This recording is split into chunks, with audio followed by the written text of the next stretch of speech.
Di arah Donetsk Selatan, tank T-80 BVM Rusia menyerbu desa dan menghancurkan dua pengangkut personel lapis baja Max Pro Ukraina. Rekamannya ramai beredar di media sosial Telegram pada Kamis 17 Oktober 2024. Angkatan bersenjata Rusia tak pernah kehabisan cara dalam merugikan kelompok musuhnya. Banyak strategi-strategi baru yang bermunculan dari kubu Rusia setiap harinya.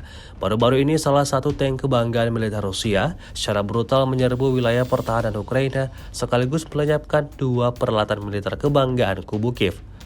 Hasilnya seperti yang terlihat dalam rekaman, ledakan besar disertai kepulan asap tebal terjadi di posisi Ukraina.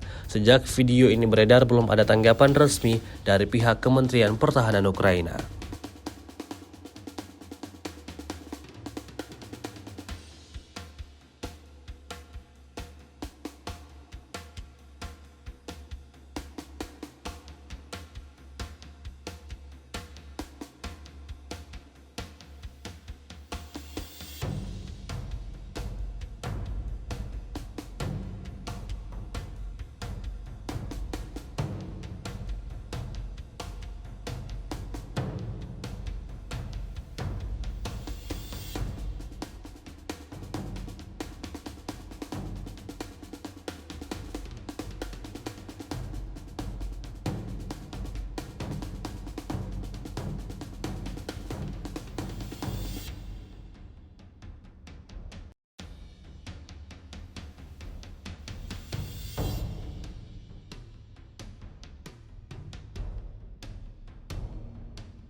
Download Tribun X sekarang, menghadirkan lokal menjadi Indonesia.